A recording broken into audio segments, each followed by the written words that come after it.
Bom dia e obrigada por aguardarem. Sejam bem-vindos à teleconferência da CSN Mineração para a apresentação dos resultados referentes ao primeiro trimestre de 2026. Estão presentes hoje conosco os diretores da companhia. Informamos que esse evento está sendo gravado e que todos os participantes estarão apenas ouvindo a teleconferência durante a apresentação da companhia. Em seguida, iniciaremos a sessão de perguntas e respostas quando instruções adicionais serão fornecidas. O evento de hoje poderá ser acessado no site de RI da CSN Mineração, ri.csnmineração.com.br, onde se encontra disponível a apresentação. O replay deste evento estará disponível logo após o seu encerramento. Antes de prosseguir, gostaríamos de esclarecer que algumas das afirmações aqui contidas são meras expectativas ou tendências e se baseiam nas hipóteses e perspectivas atuais da administração da companhia, podendo haver variações materiais entre os resultados, performance e eventos futuros, não se constituindo em projeções. Os resultados reais, desempenhos e eventos podem diferir significativamente daqueles expressos ou implicados por essas afirmações, como resultado de diversos fatores, tais como condições gerais e econômicas no Brasil e outros países, níveis de taxas de juros e de câmbio, renegociações futuras ou pré-pagamento de obrigações ou créditos denominados em moeda estrangeira, medidas protecionistas nos Estados Unidos, Brasil e outros países, mudanças em leis e regulamentos e fatores competitivos gerais, em base global, regional ou nacional. Agora, gostaríamos de passar a palavra para o Sr. Pedro Oliva, diretor financeiro e de Relações com Investidores, que fará a apresentação dos destaques operacionais e financeiros da CSN Mineração no período. Por favor, Sr. Pedro, pode prosseguir. Bom dia a todos. Gostaria de iniciar agradecendo a participação de vocês no call de resultado da CSN Mineração. Iniciaremos a apresentação com os destaques do primeiro trimestre de 2026. A Semin alcançou um novo recorde de produção própria para o primeiro trimestre, com um crescimento de 6,7% no volume em comparação com o primeiro trimestre de 2025. Além disso, alcançamos também um novo recorde de volume de embarques no Tecar para o primeiro trimestre, com 8,72 milhões de toneladas embarcadas pelo nosso terminal. Tivemos uma redução no volume de compras de terceiros, como forma de priorizar os embarques da produção própria, que possuem melhores margens. Vale destacar que as fortes chuvas no período também impactaram a operação de nossos fornecedores e a capacidade deles nos entregarem volumes adicionais. Obtivemos uma queda trimestral no custo C1, mesmo com a menor diluição de custos fixos e com o câmbio mais apreciado. Entregamos uma margem EBITDA de 44,9% no primeiro trimestre de 26, um crescimento de rentabilidade no período suportado por um menor C1 e maior participação de produção própria nas vendas da companhia. No slide seguinte, temos os dados de produção mais compras de minério. O número foi de 10 milhões de toneladas, uma queda de 1,5% comparado com os 10,2 milhões do primeiro trimestre de 2025. Alcançamos um novo recorde de produção própria para o período, mesmo em um trimestre marcado por intensas chuvas, o que mostra mais uma vez toda a resiliência da nossa operação. Na comparação com o quarto trimestre de 25, a queda de 14,9% é resultado da sazonalidade natural da mineração. Em relação aos estoques, terminamos com 3,1 milhões de toneladas no primeiro trimestre de 2026, que representa um crescimento de 9,1% em relação ao trimestre anterior e uma redução de 19,7% em relação ao mesmo período de 2025. A elevação de estoques contra o quarto trimestre reflete o forte volume de produção no período e as limitações de embarques devido às condições climáticas. No slide seguinte, apresentamos os dados de vendas. Alcançamos 9,6 milhões de toneladas vendidas, um número em linha com os mesmos 9,6 milhões de toneladas do primeiro trimestre de 25, e esse volume estável em relação ao ano anterior, enquanto a queda trimestral reflete a sazonalidade do período. Por outro lado, o Tecar atingiu um novo recorde de embarques para um primeiro trimestre, totalizando 8,72 milhões de toneladas. A receita líquida da Semin no primeiro trimestre de 26 foi de 3,1 bilhões de reais, comparado com 3,4 bi no primeiro trimestre de 25 e 4,1 bilhões no quarto trimestre de 25. A queda anual da receita reflete exclusivamente o impacto da variação cambial, uma vez que volume e preços ficaram estáveis. A manutenção da receita líquida unitária, mesmo com pressões no frete, mostra a consistência e resiliência do preço do minério no período. No slide seguinte, temos dados de realização de preço. A receita líquida unitária da empresa no primeiro trimestre de 26 foi de 62,6 dólares por tonelada. Isso representa uma queda de 70 centavos por tonelada comparado com o trimestre anterior. Isso apesar do Platts 61, e aqui eu destaco, que estamos reportando com a nova metodologia do Platts, com o Platts 61, esses números desse slide. O Platts 61 foi de 104 dólares por tonelada, um crescimento de 80 centavos em relação ao trimestre anterior, e a nossa cesta de QPs teve um impacto positivo de 1,3 dólares por tonelada, comparado com os apenas 0,2 do trimestre anterior. Os fatores que jogaram a realização de preço para baixo foi qualidade, com 11,6 dólares por tonelada, 1,3 dólares pior do que no trimestre anterior. Frete marítimo, como todos sabem, tem subido nesse período, mas ainda assim muito próximo do trimestre anterior, de 22,7 dólares, um aumento de apenas 50 centavos por tonelada, e o impacto de QPs de períodos anteriores de 0,8 dólares por tonelada. No slide seguinte, temos dados do CPV ex-depreciação. Terminamos o trimestre com 1,6 bilhão de reais.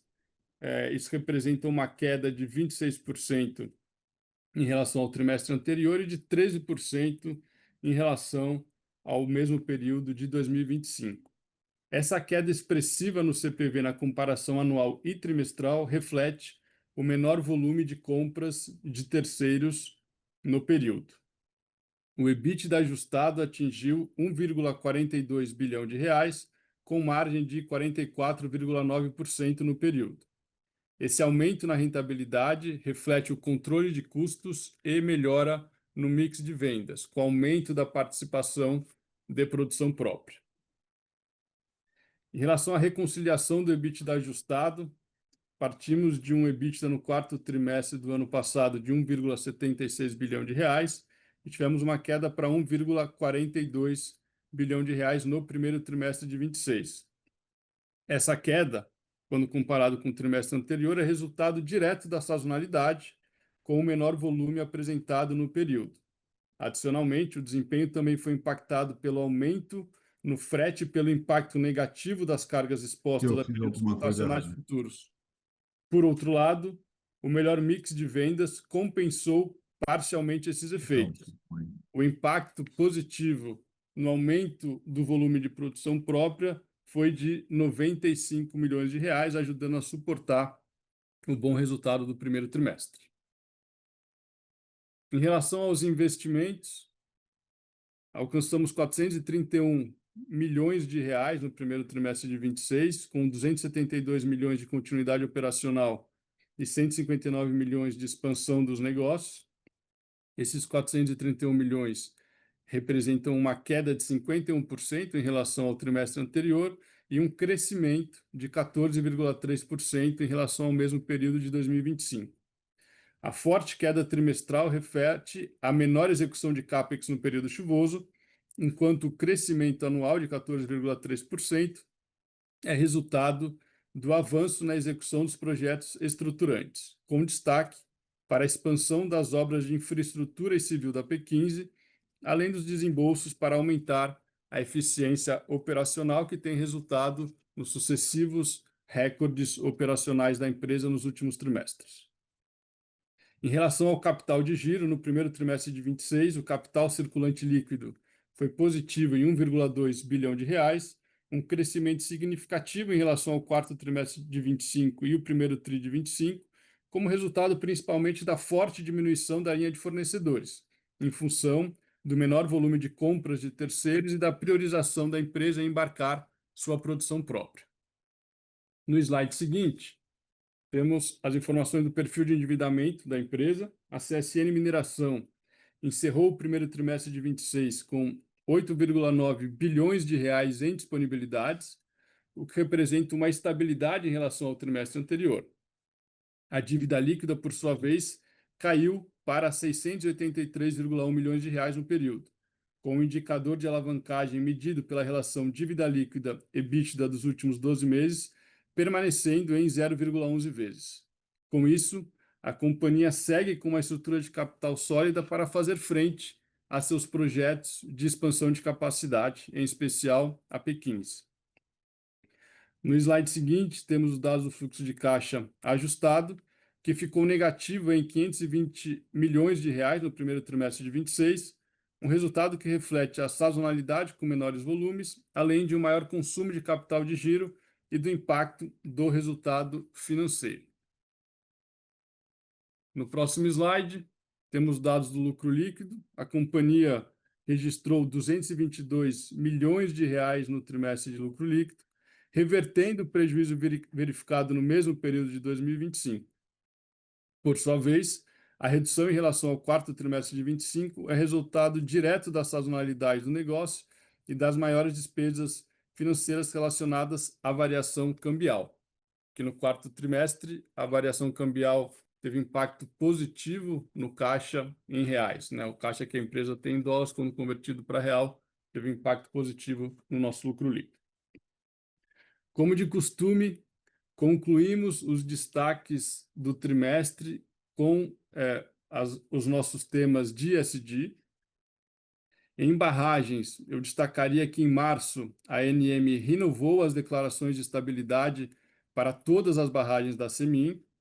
Em saúde e segurança, tivemos uma redução de 33% do número de acidentes de colaboradores terceiros com relação ao primeiro trimestre de 25 e tivemos a manutenção do índice de zero fatalidades. Em diversidade, tivemos um aumento de 10% na representatividade feminina em cargos de liderança com relação ao primeiro trimestre de 2025. Em gestão ambiental, destaco a redução de 21% na intensidade de gases de efeito estufa na produção de minério em relação ao ano base da meta, que é 2020. Concluo destacando que entre os eventos subsequentes tivemos em 16 de abril a aprovação de dividendos no montante de 768,6 milhões de reais. O pagamento desse provento, somado aos dividendos de JCP aprovados em 26 de dezembro de 2025, totalizam 1,19 bilhão e deverão ser realizados até 31 de dezembro do corrente ano. Com isso, eu concluo a apresentação e antes de entrarmos no Q&A, vou passar a palavra para o nosso presidente do Conselho de Administração, o senhor Benjamin Steinbrück. Boa tarde Boa tarde, não, bom dia a todos. E eu gostaria de agradecer a apresentação do Pedro, dizer que nós tivemos mais um trimestre excelente para a mineração, cujos principais destaques eu enfatizo aqui: o novo recorde de produção própria para o primeiro trimestre, com crescimento de 6,7% em comparação com o primeiro trimestre de 25, o novo recorde de volume embarcado no TECAR no primeiro trimestre, 8.720 mil toneladas, e o aumento da margem EBITDA para quase 45%, 44,9%, suportado pela queda no C1 em relação ao trimestre anterior. E a maior participação de produção própria nas vendas. Deixamos de comprar para produzir mais. E gostaria de falar para vocês que, dentro daquilo que a gente se propôs a fazer na mineração, nós temos tido bastante sucesso. Essa melhora de produção, o recorde de produção, a gente vem batendo sucessivamente a cada trimestre, e a redução de custo de forma muito importante também para fazer com que essa margem aumentasse e também que a gente tivesse o desempenho embarcado bastante diferenciado.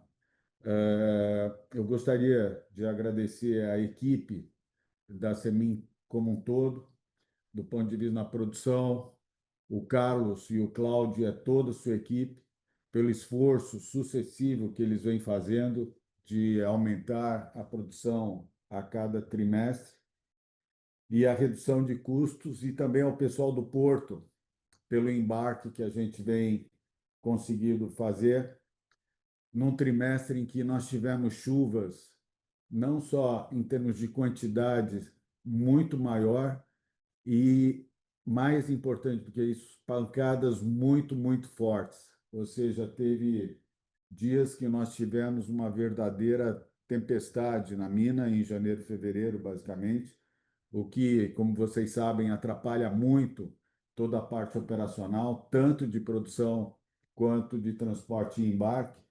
E a gente, apesar disso, conseguiu esse trimestre excepcional. E o mais importante é que a gente vem sucedendo esses recordes. Então, gostaria de agradecer de fato e muito toda a equipe da Semin pelo esforço que vem fazendo. Nosso pessoal todo está de parabéns, porque foi realmente um trimestre excepcional. Eu queria agradecer a participação de vocês todos aí no call e passar a palavra para o Pedro, por favor. Obrigado, presidente. Seguimos com a sessão de perguntas e respostas. Obrigada. Iniciaremos agora a sessão de perguntas e respostas para investidores e analistas de mercado. Caso tenham alguma pergunta, por favor, aperte o botão de levantar a mão ou envie sua pergunta pelo botão de Q&A.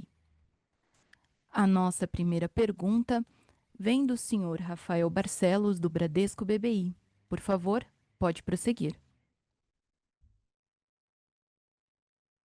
Bom dia, obrigado por pegar minhas perguntas. Primeira pergunta sobre produção e vendas. Pedro, você comentou de uma estocagem nesse primeiro TRI, mas quando a gente até olha um pouco aqui o histórico, você já operou com estoques um pouco mais elevados. Então, eu queria entender onde que, na sua visão, a empresa hoje está operando versus aí o normal de estoque, quanto que isso pode representar aí o incremento de vendas para o segundo TRI. E daí, nessa questão de produção própria, compra de terceiros, se puder comentar um pouco mais, o quanto dessa redução de compra de terceiros ela vem aí de condições de mercado, né, preço de frete, ou de fato aí pelo clima, e daí, portanto, a gente deveria ver um aumento aí dessa compra de terceiros ao longo do ano. E nesse ponto específico até do frete, se até puder comentar um pouco sua visão aí de mercado, como que vocês têm visto, agora o frete rota Brasil-China chegou a $37, então a gente sabe que isso afeta aí algumas empresas do setor, e até ouvir um pouco de como que a CSN tem tomado medidas aí para mitigar esse efeito do frete. Obrigado. Rafael, obrigado pelas perguntas. Acho que, de fato, a gente teve uma participação de compras nesse trimestre abaixo do que a gente estava rodando no passado recente.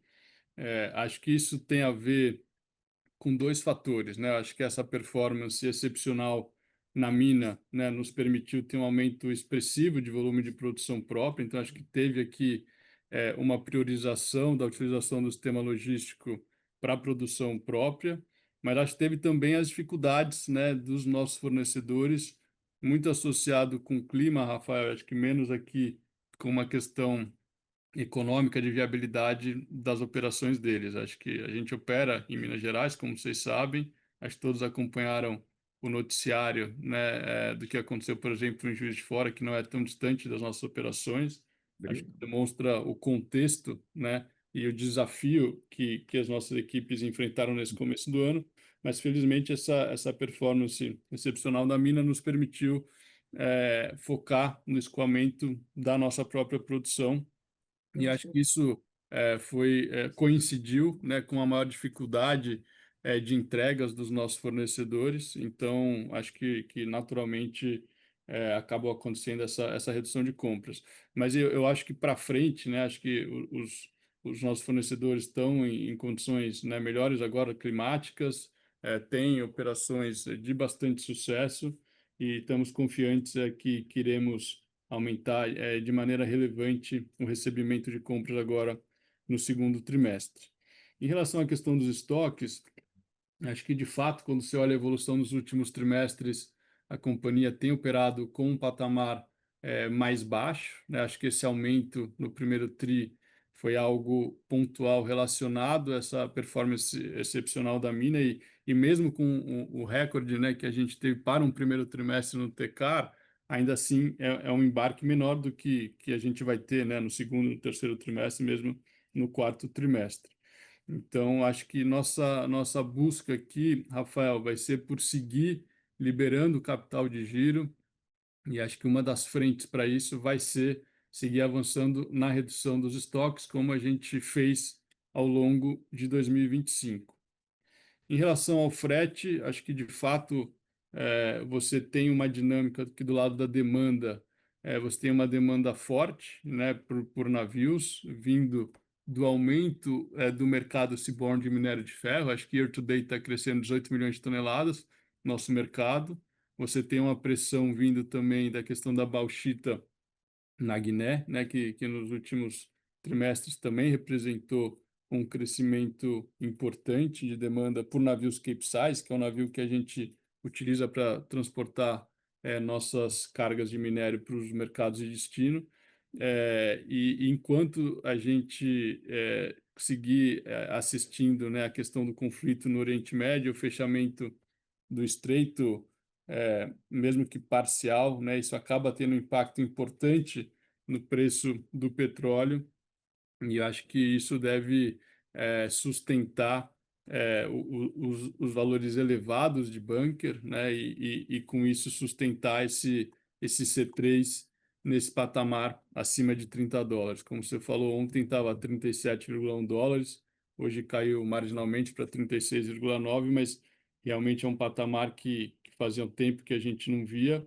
Mas acho que o que a gente tem assistido, né, é a resiliência do preço do minério de ferro e, na verdade, o minério um pouco corrigindo esse aumento de custo, né? A gente tem uma leitura que tem uma resiliência muito grande do preço do minério com esse patamar de frete, porque se ela não existisse, você teria aí sim uma saída de importantes volumes no nosso mercado de atuação, com impactos que poderiam disruptar aí o fornecimento de minério no mercado seaborne.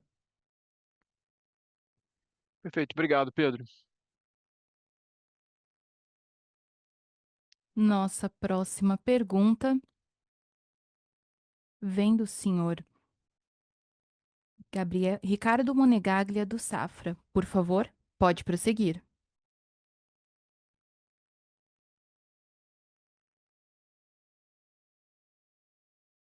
Alô, bom dia a todos, obrigado por pegarem minhas perguntas. Bom dia, Pedro, Benjamin. Queria começar aqui com uma pergunta de CapEx, né? Entender um pouquinho aqui o que a gente pode esperar para esse ano em termos de CapEx absoluto e qual que deveria ser a distribuição por trimestres, né? Acho que também, dado a apreciação do real, se você, Pedro, puder relembrar a gente qual que é a exposição do seu CapEx a dólar e, por consequência, teria uma redução, né, com o câmbio mais apreciado. Essa é a minha primeira pergunta. E a minha segunda pergunta aqui é na realização de preço, né? Se você pudesse relembrar a gente o que a gente pode esperar aqui de evolução de qualidade durante esse ano e de repente talvez uma cabeça um pouco mais curto-prazista, né, para o próximo trimestre, né? Teve alguma coisa de chuva nesse trimestre que impactou de alguma forma a qualidade do seu material e aí de repente a gente pode ver até uma melhora no trimestre que vem ou de repente o efeito oposto? São essas perguntas, obrigado. Ricardo, obrigado pelas perguntas. Acho que em relação ao CAPEX, a gente teve no primeiro trimestre o CAPEX de expansão ainda que tenha sido um crescimento importante em relação ao mesmo período do ano anterior, você tem um pouco de impacto dessa pluviometria elevada, né, no avanço das obras, o que já era previsto, isso não acarretou nenhum tipo de atraso, acho que o cronograma da P15 está mantido. A expectativa, naturalmente, é que a gente tenha um aumento material agora no segundo e terceiro trimestres. É, a gente espera, a gente teve no ano passado, né, um CAPEX total de 2,3 bilhões de reais. A gente acredita que esse ano, em função da expectativa do bom avanço das obras da P15, esse número deve superar os 3 bilhões de reais, com uma participação bastante expressiva agora no segundo e terceiro tri. Acho que o CAPEX tem chance de mais do que dobrar aqui. Em relação à apreciação do câmbio, de fato, isso acaba tendo um impacto, eu diria, mais no nosso C1, Ricardo, que não foi sua pergunta, né? Mas menos no nosso CAPEX, porque o grosso da exposição a dólar no nosso CAPEX da P15 estava muito associado à compra de alguns equipamentos de fornecedores internacionais, mas esses equipamentos estão todos já recebidos. A gente tem agora algo que você poderia falar que tem alguma exposição indireta a câmbio, mas não indireta, porque os fornecedores são locais, seria a compra de tubulações para os minerodutos que vão conectar a nossa planta de beneficiamento às plantas de filtragem, mas acho que não tem nenhum impacto material de câmbio no nosso CAPEX, que felizmente segue em linha com o que a gente comunicou para o mercado e tinha de expectativa desde o início do projeto.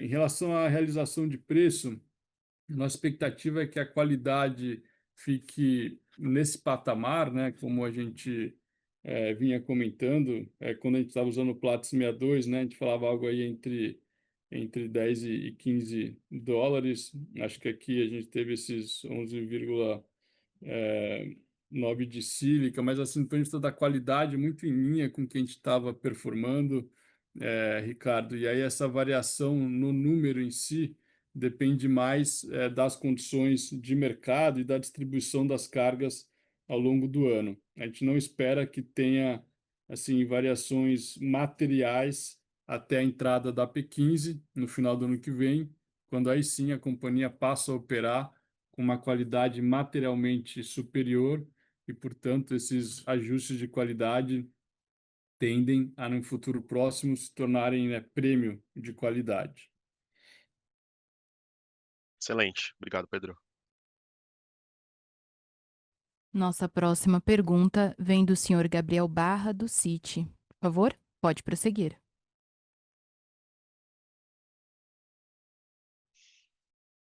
Olá, Pedro, time. Obrigado por pegar minhas perguntas. Eu tenho dois pontos aqui. Eu acho que, na verdade, são dois follow-ups, né? O primeiro, em relação ao CAPEX, principalmente de P15, se você pudesse falar um pouquinho aqui sobre timeline, como que está o avanço e se a gente, o cenário aqui para o início continua ali ainda para 27, como que está, principalmente o timeline da evolução da P15. É, olhando aqui principalmente para custo, acho que vocês já falaram bastante sobre custo, etc., mas eu queria pegar um pouco mais de detalhe, principalmente olhando agora, a gente viu esse impacto, né, como vocês falaram já, de frete, tem a questão de energia, tem vários pontos aqui que a gente tem ouvido com mais constância nas discussões que a gente tem com as empresas de commodities para esse segundo trimestre. Né? Isso impacta em tudo, né? Frete, energia, como eu já falei, etc. Então, eu queria ouvir um pouco de vocês, como vocês estão vendo essa evolução de custo para o segundo trimestre, o que daria para esperar aqui de impacto material aqui para o resultado já para o próximo tri. São esses dois pontos, pessoal. Obrigado. Obrigado pelas perguntas, Gabriel. Em relação ao CAPEX da P15, a gente já desembolsou pouco acima de 2,2 bilhões de reais. A gente tem como milestones importantes ao longo desse ano a contratação da montagem eletromecânica do beneficiamento da filtragem e da montagem também do mineroduto e aquisição dos tubos que eu mencionei há pouco.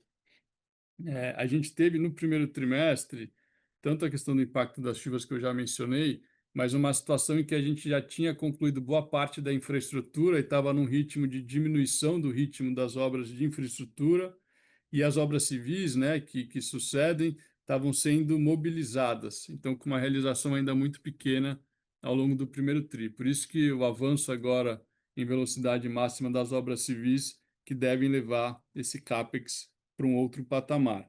Acho que o startup, como eu mencionei, o nosso target está mantido no final do ano que vem.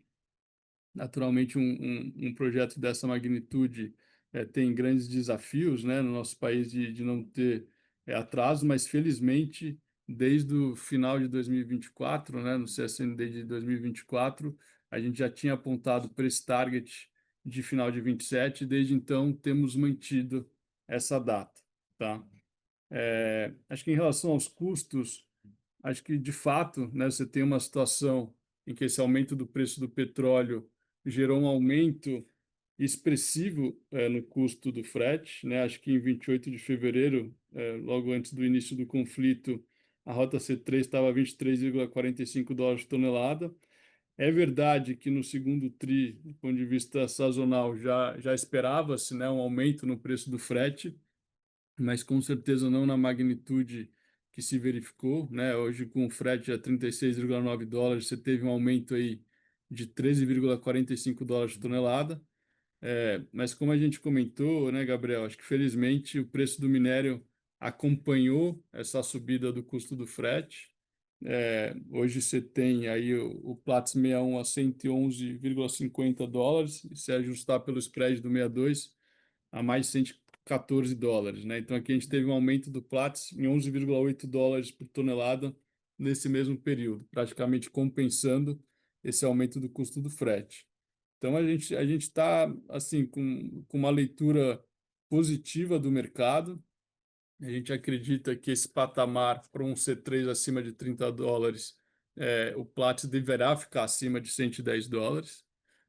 Então, diferentemente de outros players, alguns júniores na Austrália, outros até mesmo no Brasil, né, que têm um custo, uma exposição maior ao preço do petróleo, às vezes por rotas rodoviárias longas para transportar seu minério, realmente estão sendo mais impactados do que nós, né, que felizmente temos sido capazes, como foi mencionado ao longo do call, de reduzir o nosso CPV por tonelada e mesmo o C1 em relação ao trimestre anterior tivemos uma redução. Acho que para os trimestres seguintes a gente tem um pouco essa pressão do câmbio, né? Mas naturalmente o management tem adotado uma série de medidas para reduzir custo e tentar compensar essa pressão que a gente está sofrendo pelo câmbio. Obrigado, Pedro, super claro. Nossa próxima pergunta vem do Sr. Márcio Farid, do Goldman Sachs. Por favor, pode prosseguir. Bom dia, pessoal. Obrigado pela oportunidade. Dois follow-ups, Pedro. Só para confirmar, então, no frete vocês estão 100% expostos ao spot e, pelo que eu entendi, também não tem hedge no bunker fuel. Só queria confirmar esse ponto, por favor. E se puder dar um guidance para a gente de sensibilidade do C1 com os preços com os diferentes níveis de preço talvez de diesel e de explosivo, alguma outra pressão inflacionária que vocês têm sentido, por favor, só para a gente tentar entender como pode impactar aí o ano. E, e eu acho que você comentou um pouquinho de P15, né? Startup parece em linha para o final do ano que vem. Só para, se tiver alguma atualização aí de alguns outros projetos que vocês tinham no pipeline, né? Talvez a expansão do TCAR, que talvez se faça necessário na medida que P15 venha também. Vocês tinham uns outros projetos aí com recuperação de rejeitos, né? Via parcerias para processamento, só para saber se tem alguma atualização nesses outros projetos paralelos, seria ótimo. Obrigado. Márcio, agradeço as perguntas. Em relação à questão do frete, de fato, temos uma exposição, não é 100%, mas é quase isso. A gente tem de COAs para esse ano 1,8 milhão de toneladas, a um preço médio de $21,1 por tonelada. Então, a gente está majoritariamente, sim, exposto ao spot e ao bunker. Em relação à questão do C1, Márcia, a gente tem um guidance de 22 a $23,5 por tonelada. Começamos o ano, apesar da pressão do câmbio, né, e desses outros fatores que a gente comentou aqui, num patamar consistente com o nosso guidance. A gente tem esse bunker mais alto pressionando não o C1, né, mas o frete, como a gente comentou aqui. Mas o C1 até agora, Márcio, na verdade, a gente teve o diesel, para ser sincero com você, está até abaixo do que a gente projetava no nosso orçamento, né? Eu acho que você tem uma combinação aqui, não só desse aumento do preço, mas também da política de preço que o país adota, além das nossas negociações, que é uma outra questão. Mas acho que, de fato, hoje, felizmente, isso não tem sido um driver de pressão no nosso C1 até aqui, tá? Em relação aos projetos, a P15, de fato, está no cronograma, está caminhando bem. Em relação ao TECAR, essa expansão vai ocorrer, ela é uma obrigação regulatória, e mais do que isso, a gente precisa dessa capacidade adicional em função dos planos ambiciosos de expansão de produção própria, né, ao longo dos próximos anos. Mas aqui a gente teve recentemente a contratação da expansão da Civil Offshore, mas é algo que esse CAPEX deve ser assim, executado ao longo de diversos anos, não é algo que a gente precisa e tem a necessidade de ter concluído de imediato, tá? Então, não deverá sobrecarregar o nosso balanço de maneira material, nem nesse ano, nem no ano que vem. Em relação aos outros projetos, eu acho que talvez o mais próximo aqui da gente poder fazer algum anúncio, a gente espera que seja o projeto B4, né, que é um dos projetos de recuperação de rejeito de barragem que você mencionou. Esse é um projeto que a gente, a princípio, prefere fazer em parceria, obviamente, se as condições comerciais das negociações forem atrativas para a CSN Mineração. A gente acredita que serão, a gente está em diálogo com 3 players diferentes que estão interessados em fazer esse projeto em parceria com a gente, e a gente espera poder tomar uma decisão em relação a isso ao longo dos próximos meses. Ótimo, Pedro, obrigado. Nossa próxima pergunta vem do senhor Edgar Pinto de Souza, do Itaú BBA. Por favor, pode prosseguir. Bom dia a todos. A minha primeira pergunta é um follow-up aqui em cima da pergunta do Farid agora. Pedro, você puder dar um pouco mais de cor em relação a essa expansão do TECAR, né? Eu entendo que ele é um processo gradual, que ele não precisa vir já, né? Já com o investimento de P15, mas você iniciando o ramp-up de P15 no final do ano que vem, teoricamente você está rodando o TECAR já próximo do limite, né? Do teto de capacidade. Então, assim, minhas dúvidas em relação a esse projeto quanto tempo ele demora para ser executado, né? Esse crescimento, essa expansão da capacidade do TECAR.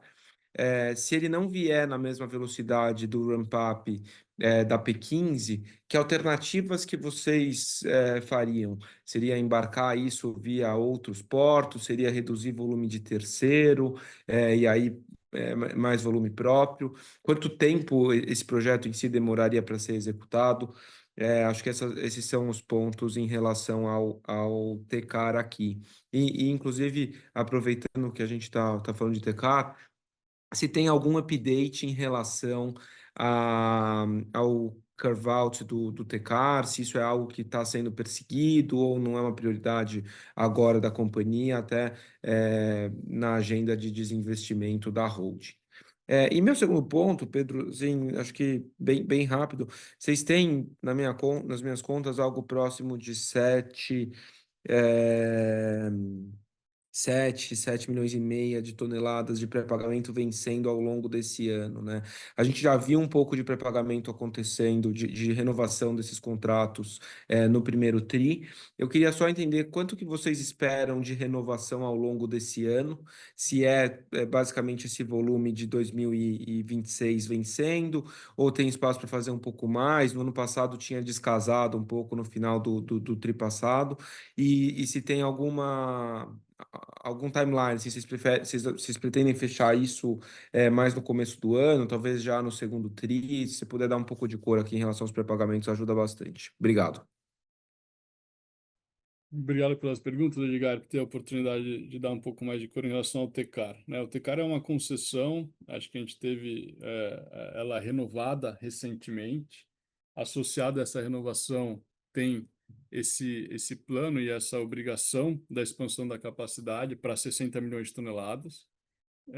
A gente internamente discute de concluir esse projeto em um intervalo de tempo entre 2030 e 34. Acho que depende um pouco de vários fatores, tá? Mas acho que entre as alternativas que a gente tem, a depender das condições de mercado nos próximos anos, tem a questão, naturalmente, de priorizar a produção própria, mas eventualmente ter uma busca de value over volume, reduzir um pouco o volume de low grade e priorizar esse volume mais rico, né, com a entrada da P15 e também alguma flexibilidade com volume de terceiros, como você colocou.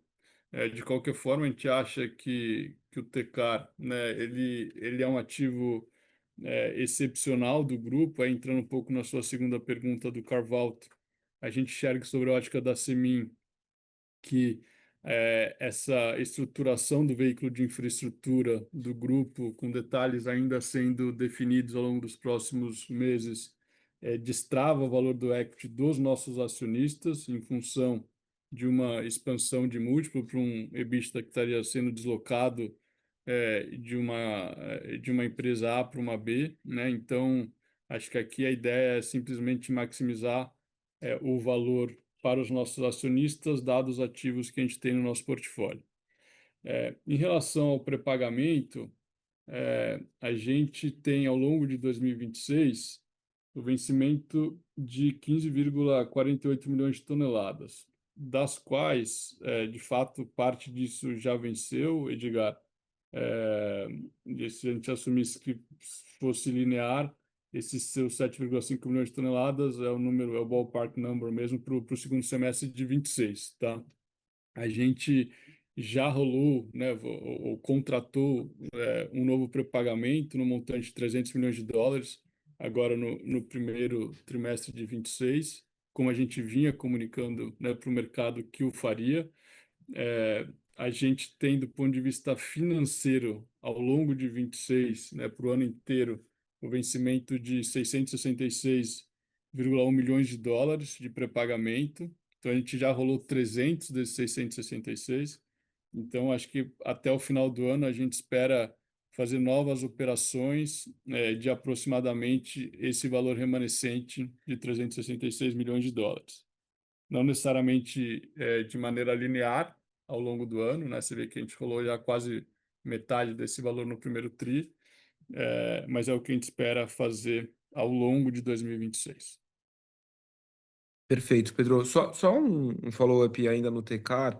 Assim, eu entendo a flexibilidade de priorização de volume de qualidade mais alta, enfim, ajustar com o terceiro, mas a minha dúvida, talvez colocando em números, se aquele guidance último que vocês atualizaram ali do update estratégico, de produzir algo entre 50 e 60 mil toneladas já em 28 ou 29, já tem um delta significativo de volume sendo é, produzido e vendido, né? Claro, tem uma parte ali que fica no mercado doméstico, mas assim, qual alavanca, por onde você escoaria, né? Você tem opção de portos de terceiros, enfim, como é que você acomoda esse volume? Dado que esse investimento em Tecar começaria só a partir de 2030. Não, acho que a partir de 30 seria, eu teria capacidade de concluir se eu quisesse, tá, Edgar? A expansão para 60 milhões de toneladas, mas a gente não tem a perspectiva de sair de 45 milhões para 60, não é um gatilho só, né? Na verdade, os investimentos que estão sendo realizados, eles vão destravando capacidade, né, ao longo do tempo. Óbvio que isso não é linear, mas assim, eles vão incrementando capacidade, então não é que apenas no último mês da execução da obra que eu vou ter o benefício desse ganho de capacidade, tá? A gente enxerga isso como algo que vai sendo incrementado. Acho que tem uma outra variável que talvez o mercado não tenha tanta visibilidade, que é uma iniciativa que a gente está trabalhando com uma prioridade grande aqui dentro de casa, que é a expansão do calado do canal que dá acesso ao Tecar, né? A gente teve um porto vizinho nosso que fez isso com sucesso para o trecho dele, e é algo que a gente está trabalhando para viabilizar. Isso sozinho vai resultar numa queda importante do custo de frete para a gente, ao permitir que a gente carregue navios maiores, mas além dessa redução no custo no frete, vai nos trazer um ganho de capacidade, Edgar, de, na nossa visão, alguns milhões de toneladas. Então, acho que isso também ajuda a endereçar o ponto que você está trazendo. Perfeito, tá claríssimo, Pedro. Obrigado. Nossa próxima pergunta vem do senhor Guilherme Nips, da XP. Por favor, pode prosseguir. Obrigado, pessoal. Bom dia a todos. Tenho duas perguntas aqui. A minha primeira pergunta vem relacionada ao consumo de capital de giro que vocês publicaram no trimestre, e eu entendi bem ali que veio na parte de contas a pagar e é bem relacionada ao menor volume de compra de terceiros ali, né? A minha dúvida aqui é qual que foi esse volume de terceiros que vocês fecharam no trimestre, né? E entendi que ao longo dos próximos tris isso deveria normalizar, né? Ou seja, aumentar mais o volume de terceiros. E se vocês seguem ainda com aquela meta de 25 a 27% de volume vindo de terceiros. E até tentando entender se esse consumo de capital de giro agora, como é que isso evolui ao longo do ano. Essa é a minha primeira pergunta. E a segunda é com relação à dinâmica de oferta e demanda de minério mesmo, né? Queria que vocês comentassem um pouco como é que como é que vocês viram ali toda a discussão da BHP e CMRG, o próprio ramp-up de Simandu, algum ajuste de rota dado o conflito do Oriente Médio. Então, se vocês pudessem comentar como é que está esse ambiente de oferta e relacionar isso também, como é que vocês estão vendo demanda olhando para frente, acho que ajudaria aqui também. Obrigado.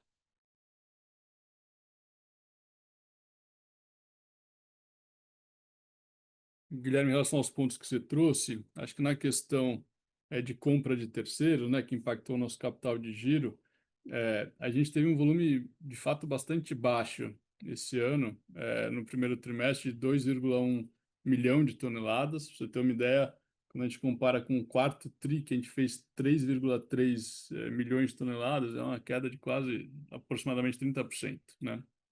E mesmo em relação ao primeiro trimestre de 25, quando a gente tinha feito 2,75 milhões de toneladas, também uma queda bastante expressiva. Para o restante do ano, a gente espera recuperar esse volume em relação ao primeiro TRI, até porque a gente está buscando fazer um volume de produção mais compras, né, superior ao que foi 2025, quando a gente fez 45,5 milhões de toneladas. A gente tem um guidance de produção mais compras para esse ano de 45 a 47 milhões de toneladas, né? Então, a nossa expectativa é de aumentar não só a produção própria, como é esperado pela questão sazonal, mas também de maneira expressiva o volume de compras, né? Ele teve uma participação nesse trimestre de 22% nas vendas, e a gente tem segurança que ao longo do restante do ano isso vai ficar acima dos 25% que você comentou. Em relação à nossa leitura do mercado transoceânico de minério de ferro, né, você fez uma pergunta de oferta e demanda, a gente vê assim, os estoques de fato estão mais altos esse ano na China. Eu acho que isso é bastante explicado, ainda que não só pelo aumento de oferta, né, que a gente comentou há pouco, de 18,6 milhões de toneladas. Essa oferta mais forte está vindo sobretudo de Austrália, year to date está crescendo 13,4 milhões de toneladas. Isso ainda está resultando, né, na China em uma margem negativa para siderúrgicas de menos 8,6 dólares, ainda que menos negativa do que já foi, né, em trimestres anteriores. Acho que você tem aqui uma percentual das siderúrgicas rentáveis na China de 60%. Acho que ainda é um patamar baixo, mas melhor do que o que a gente estava há um ano atrás, marginalmente melhor. E eu acho que o que tem suportado, né, o bom consumo de minério é a elevada utilização dos altos fornos na China, de novo voltando para esse patamar aí, em torno de 90%. E a gente está enxergando agora o maior preço, né, de HRC desde outubro de 24. Então você vê o preço do aço reagindo um pouco, assim como a gente está enxergando para o preço do minério de ferro, né? A gente vê, do ponto de vista de fixed asset investments, uma demanda, assim, um crescimento na China, apesar da redução, mais uma vez, do mercado imobiliário. A gente vê uma infraestrutura forte, sobretudo na ampliação de capacidade de energia, saneamento, e em manufatura também, bons dados recentes, né? A gente viu o PMI rating DOG, né, de manufatura na China em 52,2, comparado com 50,8 de março.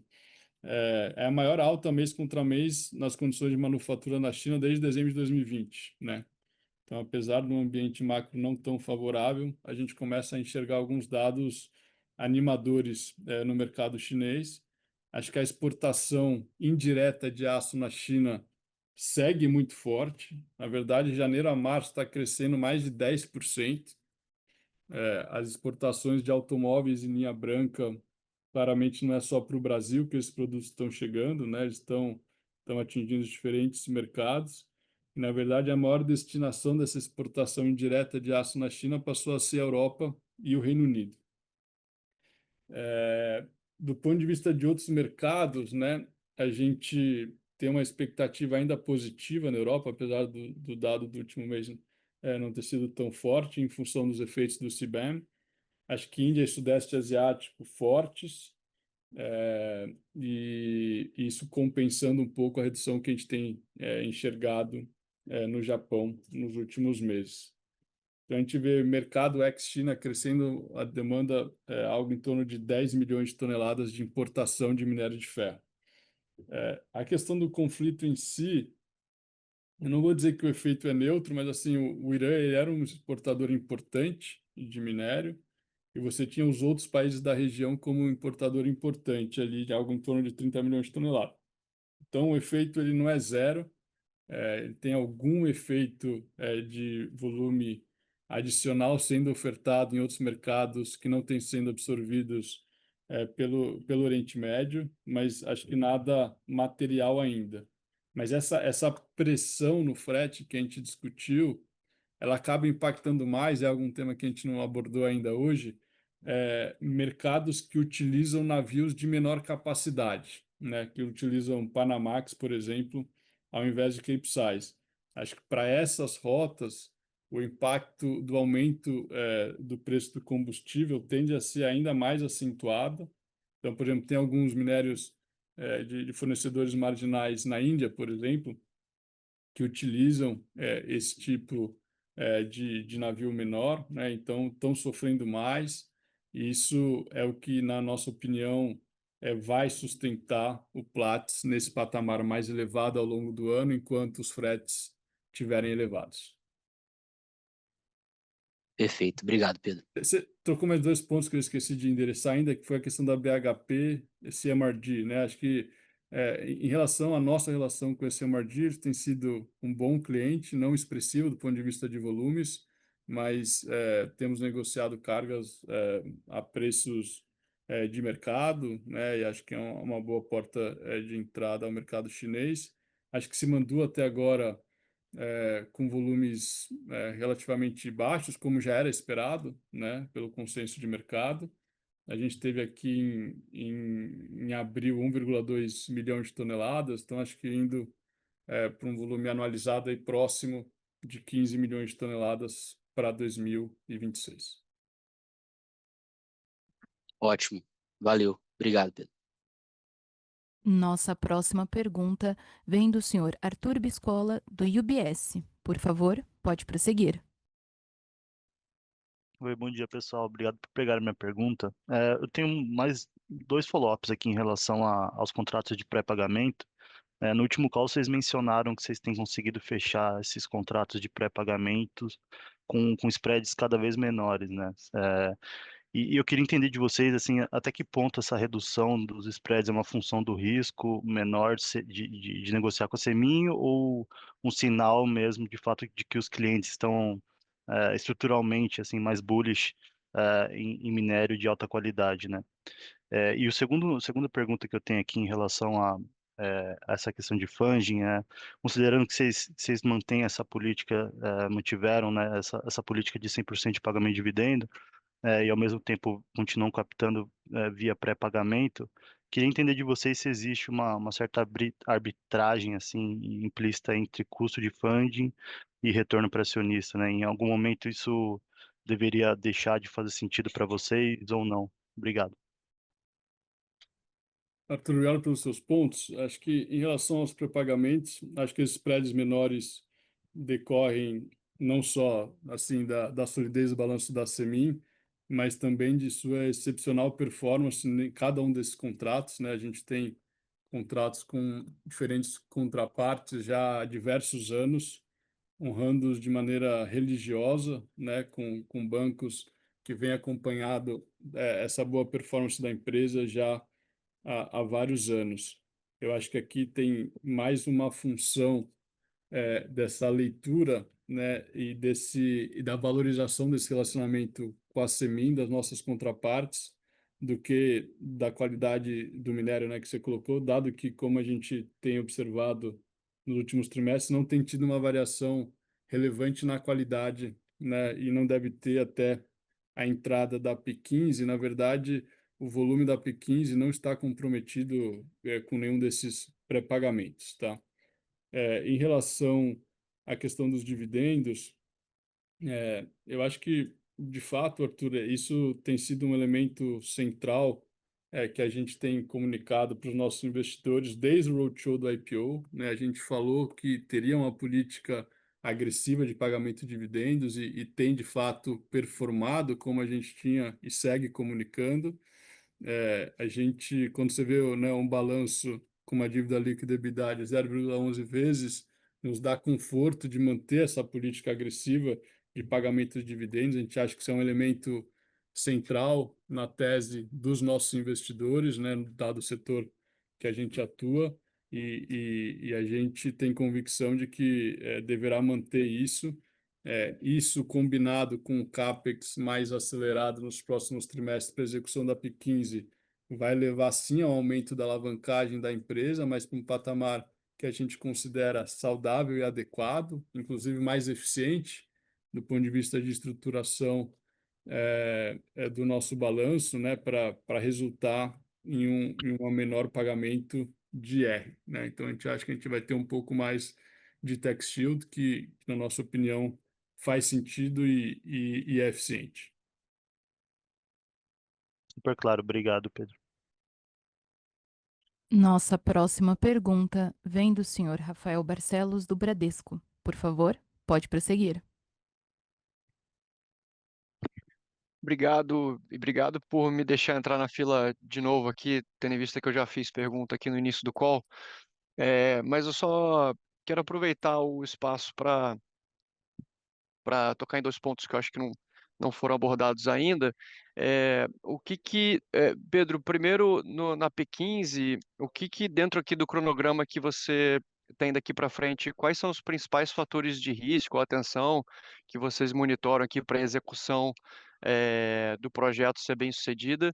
E tendo em vista tudo que foi conversado aqui no call, como que vocês estão vendo possibilidade de pagamento de dividendo? Como é que vocês estão pensando essa parte aqui da alocação de capital? Pode ser legal aqui para a gente ouvir. Obrigado. Rafael, obrigado pelas perguntas. Acho que é a primeira vez que a gente deixa o analista falar duas vezes, então mostra seu prestígio, mas é um prazer poder te responder novamente. Acho que em relação a P15, Rafael, acho que acho que um projeto dessa magnitude tem riscos naturais de mobilização de mão de obra, né? Acho que é um volume, é um contingente grande de colaboradores que são necessários para executar essas obras em um ambiente com um nível de desemprego bastante baixo ali em Minas Gerais, em função da boa performance, né, entre outros setores do setor de minério de ferro na região.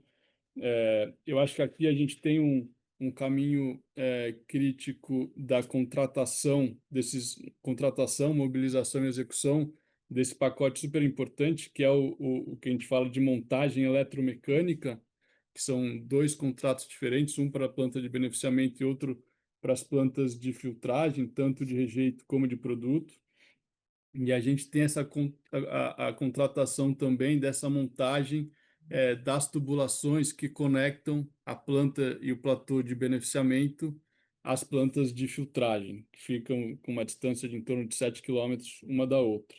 Então, acho que esses são elementos importantes. Eu acho que a boa performance das obras civis, né, naturalmente, é um caminho crítico. Felizmente, tem caminhado bem e apesar de eu estar apontando isso como os principais riscos, hoje a gente não tem motivos para acreditar que esses riscos tendem a se materializar, né? Tem uma série de ações para mitigar esses riscos. Eu acho que em Minas Gerais tem essa questão da pluviometria no período chuvoso. Eu acho que para esse ano a gente superou já, tá passado. A gente ainda tem um período importante, né, desse próximo ano, mas eu acho que, em tese, acho que o risco maior estava justamente na execução das obras de infraestrutura civil, que são mais impactadas pelas chuvas, né? Que depois, quando a gente já tiver bastante avançado com as montagens. Em relação aos dividendos, Rafael, a gente tem essa política, essa prática, né? Não é uma política formal da empresa, mas distribuir entre 80% e 100% do lucro líquido, e a gente pretende manter essa prática ao longo dos próximos trimestres. A gente já anunciou, né, proventos, junto com esse último de abril, de 1,19 bilhão de reais a serem distribuídos até o final de 2026, e para os próximos trimestres a gente deve manter essa prática de fortes dividendos. Perfeito, muito obrigado. Nossa próxima pergunta vem do senhor Reinaldo Veríssimo, investidor. Parabéns pelos resultados. Dúvida: existe a possibilidade da CSN Mineração comprar mais algum ativo da CSN ou aumentar o percentual de payout por conta da alavancagem da controladora? Reinaldo, obrigado pelas perguntas.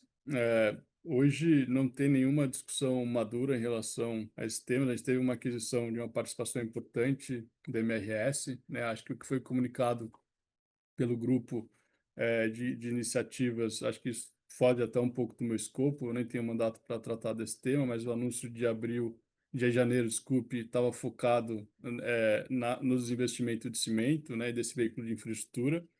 Então, acho que esse tem sido o foco da desalavancagem do grupo. Obrigada. Não havendo mais perguntas, gostaria de passar a palavra para o senhor Pedro Oliva, diretor financeiro e de Relações com Investidores, para as considerações finais. Gostaria de agradecer a participação de todos no nosso call de resultados e agradecer, como o nosso presidente do conselho fez mais cedo, a cada um dos nossos colaboradores, né, por mais esses recordes operacionais, tanto na mina como no porto. Acho que é isso que tem suportado os bons resultados e os dividendos dos acionistas, e vamos seguir trabalhando para que 2026 seja um ano excepcional. Obrigado a todos. Obrigada. A teleconferência de resultados da CSN Mineração está encerrada. Tenham um bom dia.